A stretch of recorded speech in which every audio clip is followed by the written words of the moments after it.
माणूस आहे म्हटल्यानंतर एक स्वाभाविक गुणधर्म आहे. प्रश्न डोके दिला आपल्या भेट पण होऊन जायला एक थोडीशी 5 मिनिटाची चर्चा होऊन जाईल. तुमचं मन मोकळं झालं, क्लिअर झालं म्हणजे आपल्यालाही जायला बरं पडेल, आहे की नाही? तर दुकानदार कोण कोण आहे? साधं प्रश्न किंवा म्हणणं असं आहे की तुमच्याकडे घरामध्ये कुठल्याही प्रकारचं कार्ड असेल, ते क्रेडिट कार्ड असेल, डेबिट कार्ड असेल आणि काय पे कार्ड असेल, कुठलं कितीतरी कार्डाची नाव आहे, आहे की नाही? कुठल्या कार्डाचा फायदा झाला झालाय का तरी? हा जे कार्ड पण माइंडसाठी जन्माला घातलेला आहे की जी कार्ड कसरत करत असते घरामध्ये, संघर्ष करत असते आर्थिक स्थितीला, तिला स्वातंत्र्य मिळू शकतं का? चांगल्या पद्धतीने जगू शकते का? घरामध्ये आहार जो पाहिजे तो आहार तिला जसा पाहिजे तसा मिळत नाही, कारण का तर आर्थिक चणचण त्याच्यावरती काहीतरी तोडगा काढायचा विचार डोक्यात झाला आणि या कार्डाची निर्मिती झाली. अगदी स्पष्टपणे सांगतो की कदाचित मला यावंही लागलं नसतं, मी टीव्हीवर पण ऍडव्हर्टायझिंग करून काम करू शकलो असतो, तुम्ही तरच करू शकला, कारण तुम्हाला तिलाही आवडतं. माधुरी दीक्षित बोलली आहे ना, अमृता खानविलकर बोलली, प्राजक्ता माळी बोलली, हे सगळ्यांची वेळा असतं त्यांच्या. हा ती बोलली म्हणजे बरोबर असणार आहे की नाही? मेरे खूबसूरती का राज लग साबुन, ती बोलली ना, गेली बाया लगेच साबण. म्हणजे ती टीव्हीत बोलली की हिला पटत, आणि आम्ही आपल्या बेबीच्या देठामधून बोललं की पटत नाही, आहे की नाही? बरोबर ना? मी ते करू शकलो असतो,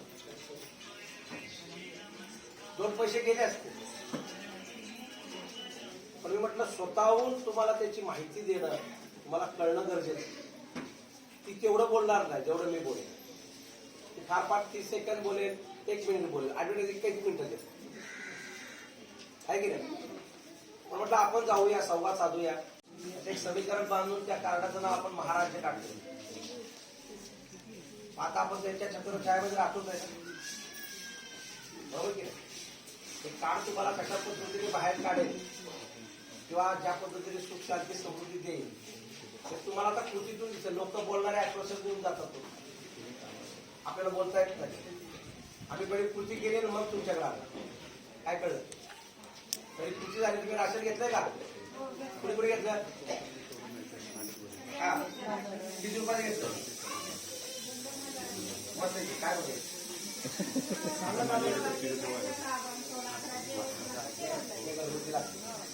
तेल भरलं का? तेल तुम्ही बनवले तर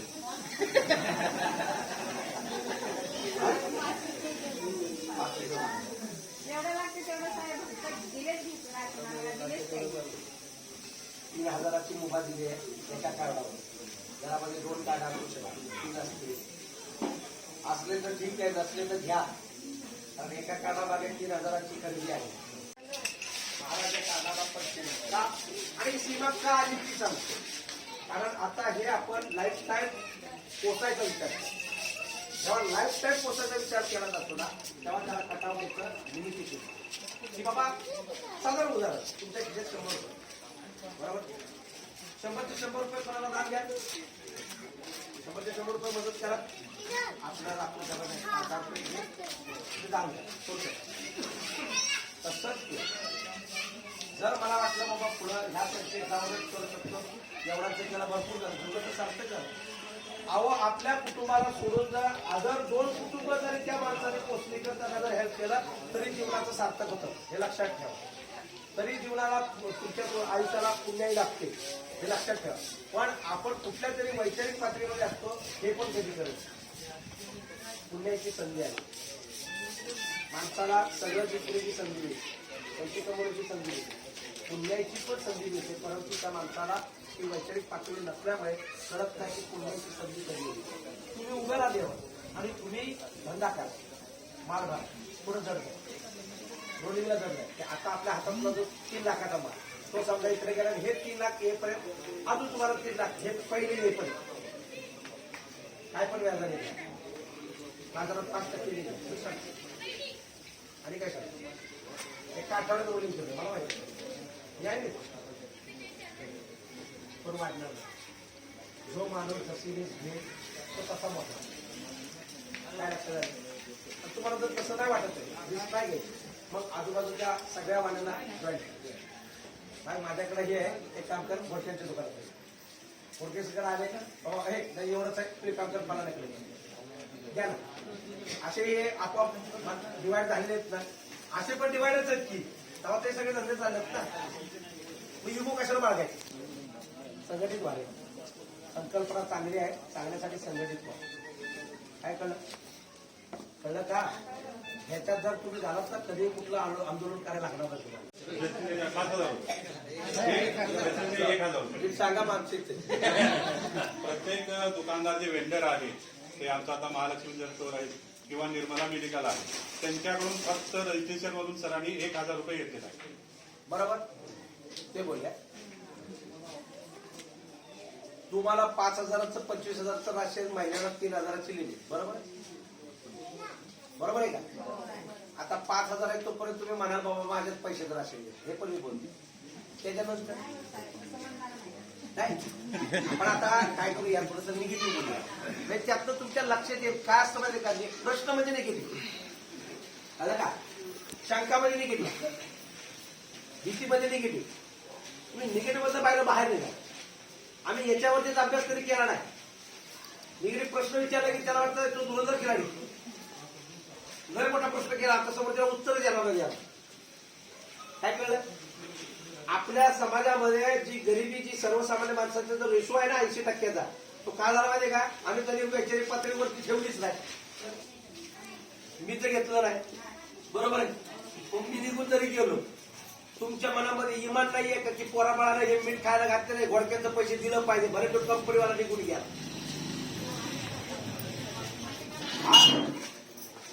आता तुम्ही वाल्यांकडनं उधारी घेता की नाही पैसे देत नाही का त्यांना ह्याच्यात नवल काय कंपनी बिंपणी किंवा काय नवल काय याचा ना पगार आल्यानंतर मग त्याने का नाही पहिला विचार केला तुम्हीच पळून गेलात तर विश्वास दाखवला गेला आहे आणि त्या विश्वासाची परतफेड म्हणून तुम्ही त्यांची उधारी दिली की नाही दिली ह्याच्यात लुटण्याचा काय संबंध आला फसवेगिरीचा काय संबंध आला माझा काय त्याला द्यायचा संबंध आला समजा आला का राशन तुम्ही घेत तर त्यांना माहिती आहे तुम्ही राशन घेतलं त्याचे रेकॉर्ड आहे तुम्ही देणार की नाही देणार मला पुढे सांगा का तर आपण आपल्या पोराबाळाला खाऊ घातलं मी तुम्हाला पैशाची लालच नाही दिले तुम्हाला 5चे 25ची लालच नाही दिलेली मी राशनची लालच दिली कशाची दिले राशनची तुमचा गैरसमज असेल पैशाची लालच नाही दिले चुकीचा गैरसमज करून घेऊ नका राशन भरा त्या कारणाचा नीट वापर करा काय लक्षात आलं त्यामुळे त्यांना जाणार नाही बिल पेमेंट काय नाही जाणार माझ्या विश्वासावरती जर तुम्हाला त्यांनी राशन दिलेलं आहे त्यांचा विश्वासघात कसा करणार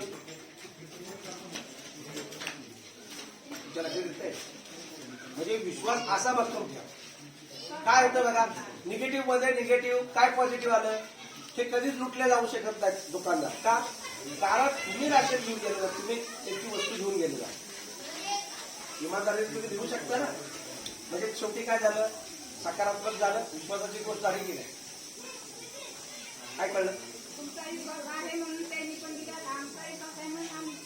आपण महाराजा काळामध्ये संघटित यासाठी झालो की हे गणित जुळवलं म्हटलं जर असं केलं तर सामान्य व्यक्तीला आहार पण व्यवस्थित मिळेल जे काही जगण्यासाठी त्याचा त्रास होत असेल तर आणि दुकानदाराला चांगला व्यवसाय झाला बर हा दुकानदार का तुमच्या एरियामध्ये माल देतो तुमच्या जवळच्या जवळ सुविधा उपलब्ध करून देतो मोठे व्यापारी या दुकानदाराला मारण्याचा प्रयत्न करतात मोठा डिस्काउंट देतो खरं का खोटं मग आपल्याला ह्यांना जपायला नको जो आपल्या एरियामध्ये सेवा देतो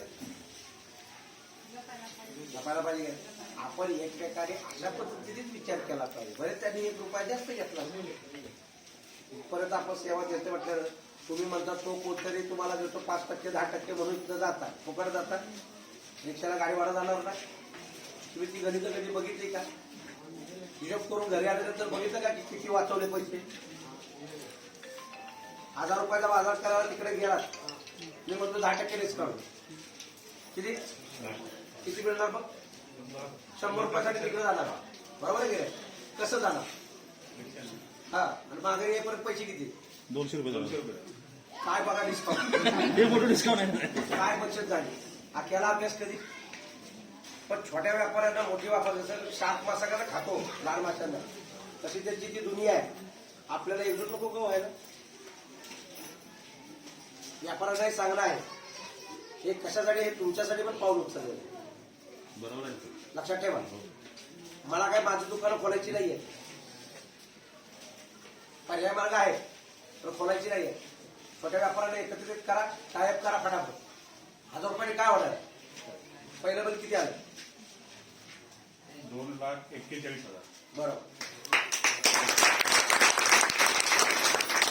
2 लाख रुपयामध्ये काहीतरी कमवलं असेल 5% तरी धरू बरोबर आहे सर. हा किती झाले 10,000 12 2 लाखाला आपण पकडूया काय फरक होतो राऊंड ठीक आहे हो.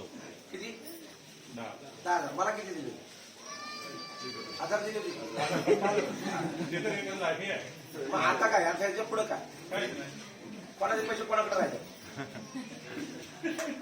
कशाला लुटलं म्हणतात आता काय करू आता रनिंग बिल किती आहे हा मग ते आता त्याचं काय करा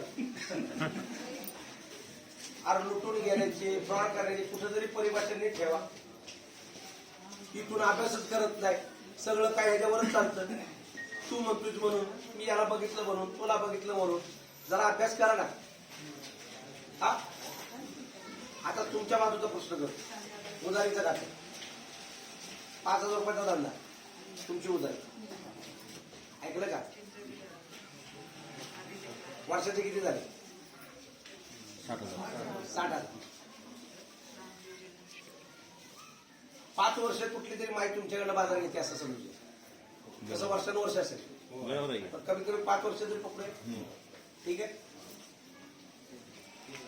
3 लाख रुपये 5% 15,000 बरोबर का मग मला सांगा एखाद्या बाईने तुमचं 1 महिन्याचं बिल शेवटचं दिलंच नाही गेली पळून तुम्ही किती लुटला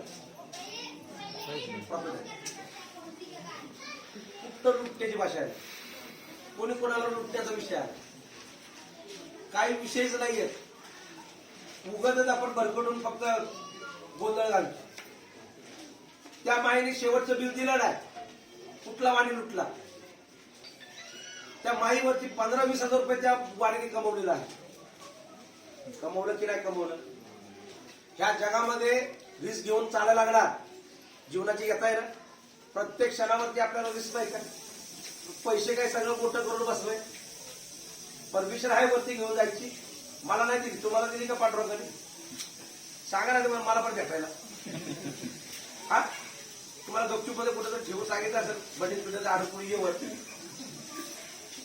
कशाला हे पैशाला काय मोठं करायची काही गरज आहे का देवाणघेवाणचं साधन ते जरा 4-5 तुकडे करा ना फाडून असे आणि ह्या गोडके सरांना सांगा मला आता राशन दे बघा देतात देतील का म्हणजे याचा अर्थ काय झाला उगच मोठं गेलंय आणि या श्रीमंत लोकांनी सगळी गणित त्यांच्याकडे वळवून तुम्हाला अनेक गरीब कसं होईल अशा पद्धतीने कामं केलंय म्हणून आपल्याला जगायसाठी संघर्ष होतो लक्षात येते जगण्यासाठी संघर्ष का होतो याच्यासाठी महागाई वाढवायची म्हणजे पूर्वीच्या काळामध्ये छत्रपतींना मुघलांचा हे करायला लागत होतं मारावं लागत होतं त्यांना अत्याचार होत होता म्हणून कालांतराने इंग्रजांच्या हातून पण आपण सुटलो असं म्हणतात त्यांचाही अत्याचार होता आता काय झालंय आपलाच माणूस आपल्यावरती अत्याचार करतोय कुठं महाराष्ट्र करायचं काय नाही त्याचं रक्त चुसून घ्यायचं फक्त तू काय कर महागाई कर कळलं का तुम्हाला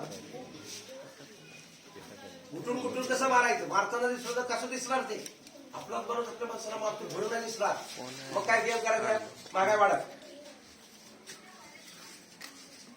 महागाई वाढवली की तुम्ही ऑटोमॅटिक घुटून मारणार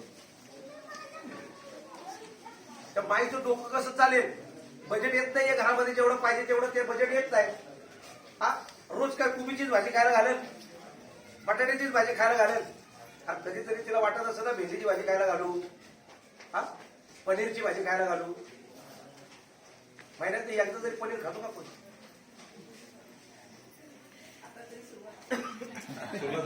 केली पाहिजे. तुम्ही खा. ही बाळ आहे, त्यांना चांगलं पोषण द्या, सगळं चांगला आहार द्या आणि त्यांना चांगलं संस्कार पण द्या. तुम्हाला जर मी त्या बजेटबद्दल जर तुम्हाला रिलॅक्स करत असेल आहे की नाही, तर तुम्ही तिकडे लक्ष द्या, आपल्या संसाराकडे लक्ष द्या आणि तिथं संस्कार द्या. महाराजे काळ तुम्हाला बऱ्याच गोष्टी अजून पुढे आपलं तर चालू झालं समजलं, पण तुम्हाला स्वतःला कळणार की अरे खरंच माझ्या घरामध्ये सुख समृद्धी समाधान नांदायला लागले. याला वादविवाद होणार नाही नवरा बायकोमध्ये. आलं लक्षात?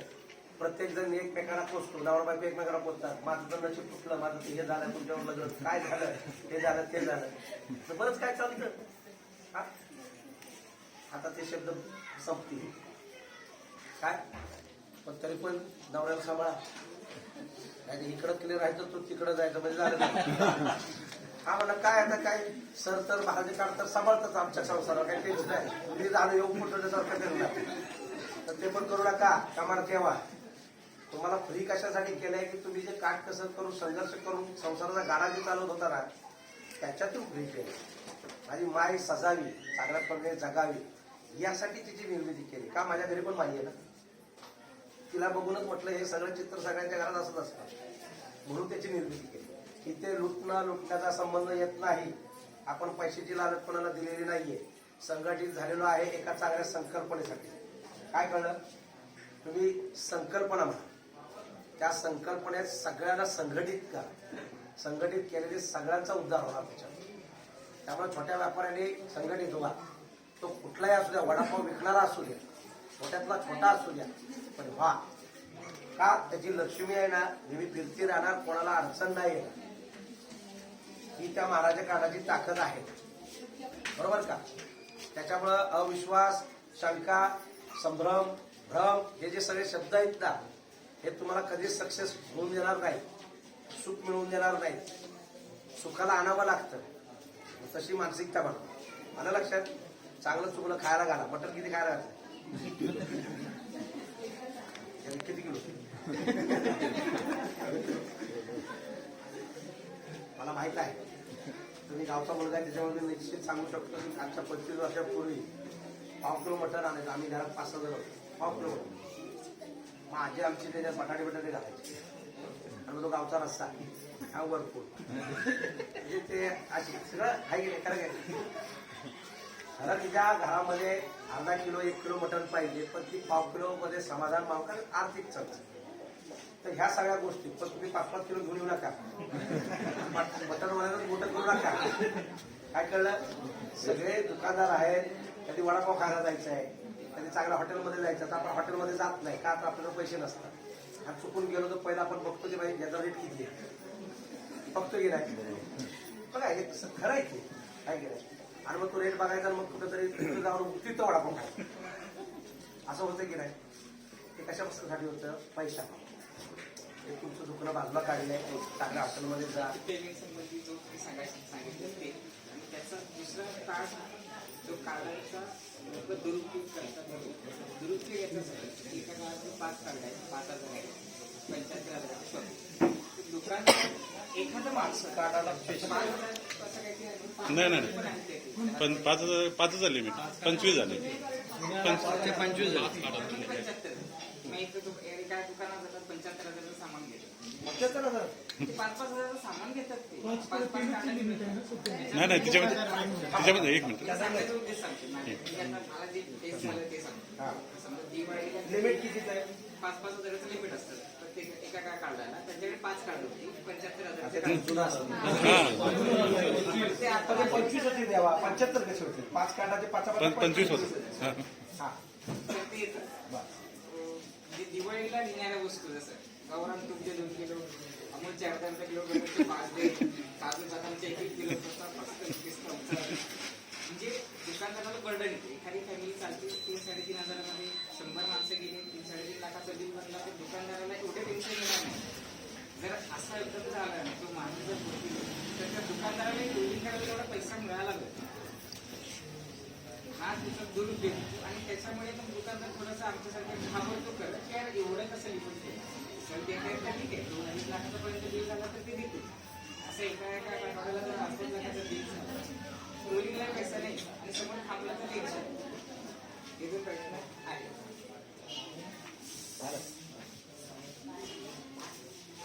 काल कुठं होतो आपण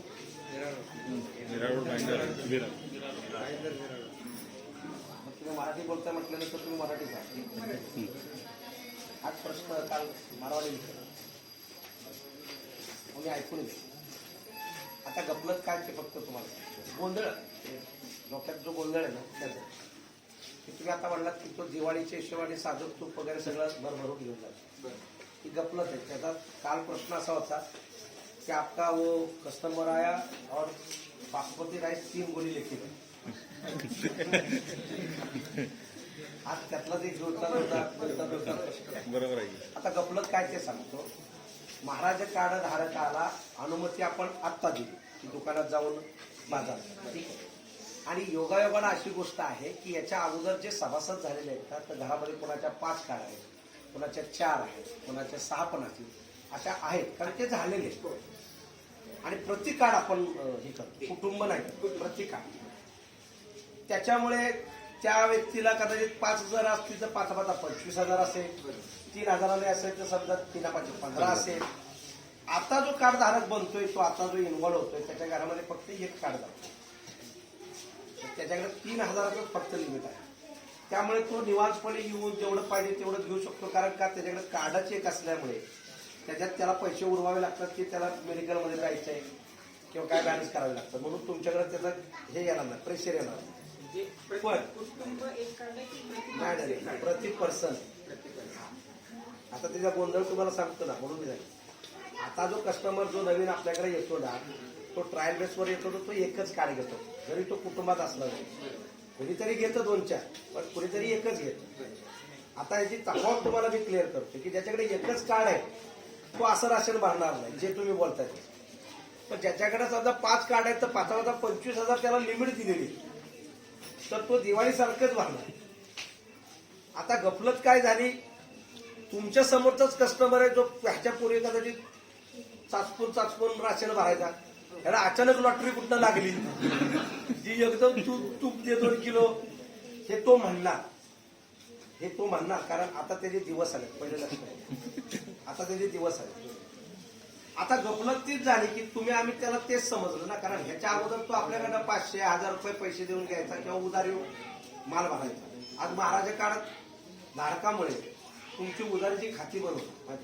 प्रत्येक माणसाचं इंडिव्हिज्युअल खातं तुम्हाला घ्यायची गरज नाही पगार झाल्यानंतर त्याच्या पाठीमागं पैसे मागायची गरज नाही वेंडर इथनं पहिला संतुष्ट होतो आणि आपण दुकानदार आहे ना तर आपण माल विकायचा विचार करायचा की अरे 5 लाख नाही अजून 5 लाख माझा तर धंदाच व्हायला लागला माझी चुकीचे दिवस आहे त्याचे आले तर माझे या गफलत वैचारिकपणाचा विषय असा आहे की त्याच्याकडे कार्ड आहे म्हटल्यानंतर तो लिमिट वापरतो बरोबर आता जसं वाण्याकडे काही उधारी खाती असतात आणि काही रोकड्यामध्ये जातात रोकड्यामध्ये त्याला ट्रान्झॅक्शन लक्ष्मी फिरण्यात जर एक उधारीवाला कस्टमर आला आणि एक रोकडावाला आला तर तो उधारीवाल्याला म्हणतो जरा थांब ह्याला क्लिअर कर बरोबर याचं झालं की बस ह्याला येऊन जा पण याचे पैसे महिन्यानंतर मिळतात मग माझा साधा प्रश्न आहे आता तुमच्या दुकानामध्ये समजा 3 लाख रुपयाचा माल पडला मी या सगळ्यांना 3 लाख रुपये रोखले बरोबर आहे तुम्ही तो बाजार सगळा द्याल की नाही द्याल का हा मग तेव्हा त्याची दिवाळी दसरा आल्याचा काही संबंध आहे का म्हणजे रोकडा असलं तर तुम्ही द्या त्याच बारवाड्याला मी म्हटलं त्याने 3 किलो बासमती 3 पोती बासमती मागितली त्याचे जर पैसे तू दिले असते त्याने दिले असते तर तू दिलेच असते ना तेव्हा तू बोलला असतात का मागच्याला उरतंय की नाही उरतंय मेरे को बेचणे गेले नको म्हणजे रोकडावाल्याला एक वेगळा हिशोब आणि ह्याच्यासाठी वेगळा हिशोब अरे बाय हा भले पैसे नंतर आपण धंदा करायला उतरलो ना तेव्हा आपण रिस्क घ्यायची असते तो विश्वास आपला असला पाहिजे देवाला साकडा घालतो की माझं चांगलं होते माझा धंदा अजून भरभरून होतो वयाला आला की डाऊट बापरे एवढं काय भरभरून होतो तुम्ही रिस्क उचला तुम्ही खरं रिस्क उचला तुम्हाला एक आठवडा 2 आठवडा काहीतरी वाटेल, पण नंतर लक्षात येईल की रोलिंग आहे. ही सगळी जुनी कार्ड धारक आहेत म्हणून ह्यांच्याकडे जास्त कार्ड असल्यामुळे लिमिट त्यांच्या घरामध्ये जास्त जातं. बर, तुम्हाला साधा प्रश्न, एखाद्याने 4 महिन्याचा बाजार 25,000चा करून बसला, पुढच्या 4 महिने तुमच्याकडे येणार नाही, कारण त्याने बाजार भरलेला आहे. मग याचा अर्थ काय? पुढचे 4 महिने त्याकडे लिमिट आहे, पण तो येऊ शकत नाही का? राक्षसच 4 महिन्याचा भरून बसलाय.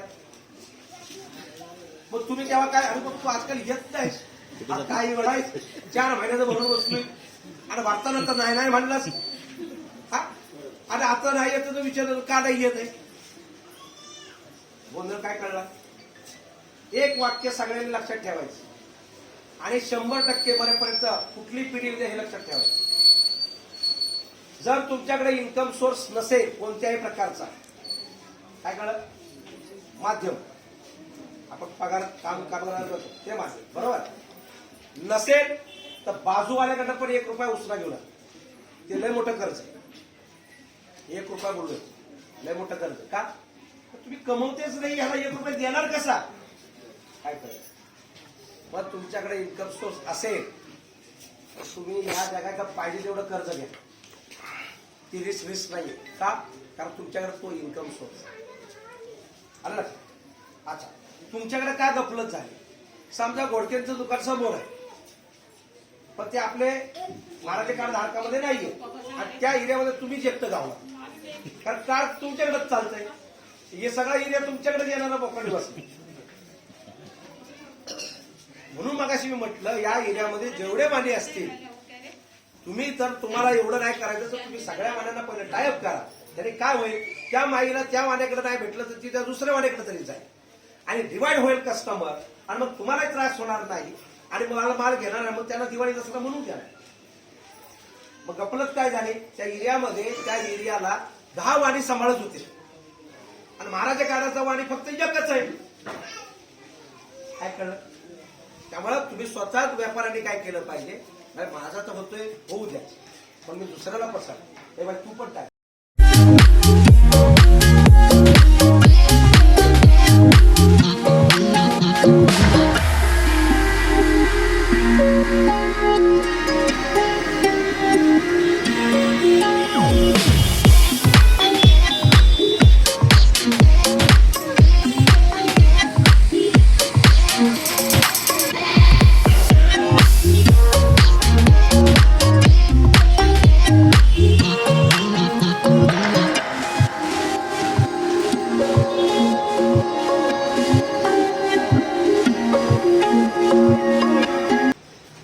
आले का महाराजा कार्ड धारक आले? चालू झाले. चालू झाले. का आता हा करंट आठवडा वगैरे दिवस झाला? हो झालं. किती झाला? 9,000 झाले याच वीकला स्टार्टिंग. वाढेल ते. आता इथला कसा प्रचार आहे, कसं काय सांगितलंय, कोण कोण आहे तिथे, ते वाढेल. माल द्या, हल्ला का हल्ला का लॉकडाऊनचं सगळं भरून काढायला माल कोण काय सवय आहे.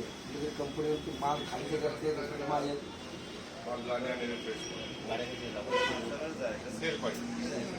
सेलसाठीच हे विरोध केलं आहे.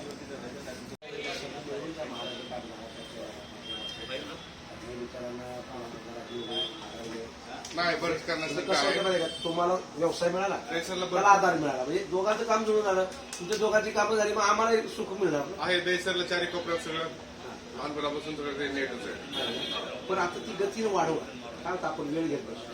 तो येईल मग विचार, कोणी आल्यावर बघ सांगेल, त्याचे काय करतो पण कसं माहिती पुढे आम्ही जात असतो, म्हणजे आम्हाला फॉलोअप नाही केलं त्याचं नुकसान. रोज आम्ही 7 वाजता युट्यूबवरती लाईव्ह असतो, सगळ्या गोष्टी सांगत असतो.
आहे